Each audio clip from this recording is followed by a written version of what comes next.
میں کبھی یہ بات دوستوں کو سمجھانے کے لیے کہتا ہوں، اہل باطل سے گفتگو کرنی پڑے تو گفتگو کا طریقہ دو ہے۔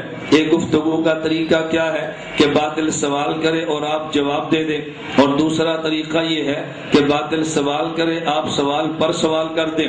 میں بات سمجھانے کے لیے یوں کہتا ہوں، کبھی سوال کا جواب ہوتا ہے، اور کبھی سوال پر سوال کا جواب ہوتا ہے۔ یہ دونوں طریقے نوٹ فرمائیں، کبھی سوال کا جواب ہوتا ہے، اور کبھی سوال پر سوال کا جواب ہوتا ہے۔ علماء کہیں گے تو نے کہاں سے نکالا ہے؟ میں نے کہا آپ کے پاس یہ ہتھیار موجود ہے، لیکن ہتھیار آپ کو چلانا نہیں آتا۔ کیا مطلب؟ ہم درسگاہ میں کہتے ہیں جواب کی دو قسمیں ہیں، ایک جواب تحقیقی ہے، ایک جواب الزامی ہے۔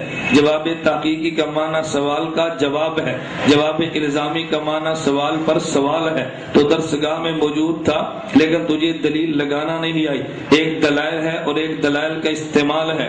دلائل ہوتے ہیں، کبھی استعمال کا طریقہ نہیں آتا۔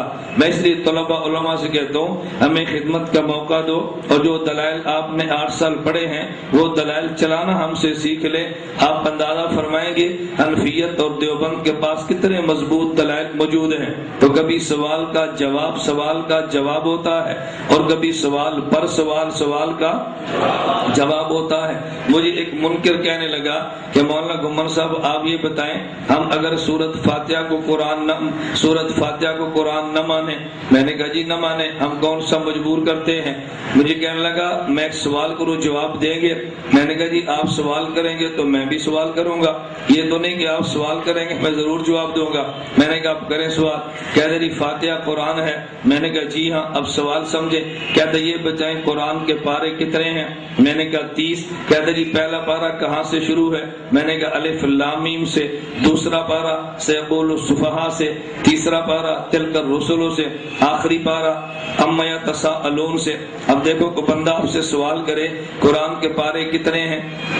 بولیے نا، پارے کتنے ہیں؟ 30۔ نمبر 1 پارہ کہاں سے شروع ہوتا ہے؟ الف لام میم سے، دوسرا پارہ سیقول سے، آخری پارہ اما یتساءلون سے۔ تو سورۃ فاتحہ کدھر گئی؟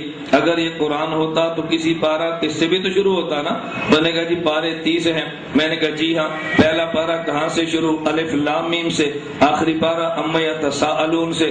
مجھے کہتا تو فاتحہ کدھر گئی؟ میں نے کہا مجھے یہ بتائیں قرآن کی سورتیں کتنی ہیں؟ کہتا ہے 114۔ میں نے کہا پہلی سورت کون سی ہے؟ کہتا ہے فاتحہ۔ قرآن کی صورتیں کتنی ہیں؟ 114۔ میں نے کہا پہلی کون سی؟ کہتا ہے فاتحہ۔ تو میں نے کہا جب قرآن نہیں تو پہلی صورت کیسے بنی ہے؟ کہتا ہے جی مجھے نہیں پتا۔ میں نے کہا پتا ہوتا تو حماقت کرتا ہی نہ، تو بات پتا نہیں تھا اس لیے تم یہ احمقانہ باتیں کرتے ہو۔ اب دیکھو ہم نے سوال کا جواب نہیں دیا، سوال پر سوال کیا ہے تو جواب خود آئے گا۔ اب میں ایک ضمن بات کہتا ہوں، سوال پر سوال کرنے سے مخاطب خاموش ہوتا ہے، اس کو اپنی پڑ جاتی ہے، آپ پھر اس کتنی دیر میں اپنے جواب تلاش کر لیں۔ میں کبھی احباب سے کہتا ہوں کہ تمہارے مسئلے پر ایک دلیل بھی نہ ہو اور پھر بھی تمہارا مخالف گفتگو کرے اور تم سے نہ کر سکے، یہ گر بھی بحمدللہ ہم جانتے ہیں، دلیل نہ ہو بات تب بھی کریں وہ آپ کا جواب نہ دے پائے۔ لیکن ایک ہوتا ہے تحقیقی جواب، ایک ہے الزامی جواب۔ اب وہ چپ تو کر گیا، آپ کے ذہن میں الجھن رہ جائے گی، میں اس لیے جواب دیتا ہوں، میرا موضوع نہیں ہے کہ اچھا اس کی دلیل کا جواب کیا ہے جو اس نے کہا تھا پہلا پارہ، دوسرا پارہ، آخری پارہ، اس کی دلیل کا جواب کیا بنے گا؟ اس کے دماغ کی الجھن تو دور کرو نا۔ میں نے اسے کہا دیکھو تمہارے پاس میرے سوال کا جواب نہیں ہے، لیکن میں تمہارے سوال کا جواب دوں گا تمہیں مطمئن کرنے کے لیے۔ قرآن کریم اللہ رب العزت نے تعلیم کے لیے دیا ہے، اور اللہ معلمین کے بھی خالق ہے۔ سب سے بہتر معلم وہ ہوتا ہے وہ 1 گھنٹے کا بیان کرے، آخر میں آدھے منٹ میں خلاصہ بیان کر دے۔ وہ خلاصہ بیان کا الگ نہیں ہوتا، وہ بیان کا حصہ ہوتا ہے، لیکن پورے بیان کا نچوڑ بتا دیتا ہے۔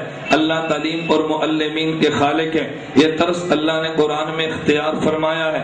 خدا نے ایک سورت کو قرآن کا خلاصہ قرار دیا ہے، 113 سورتوں کو اس کی شرح قرار دی ہے، تو شرح کے اجزاء کا تعلق پورے متن سے ہوتا ہے، ایک ایک جز سے نہیں ہوتا۔ الف لام میم سے لے کے والناس تک یہ قرآن کی شرح ہے، الحمدللہ سے لے کے والضالین تک یہ قرآن کا متن ہے۔ پہلے پارے کا تعلق الف لام میم سے ہے، دوسرے کا سیقولو سے ہے، اور پورے قرآن کا تعلق الحمدللہ رب العالمین سے ہے۔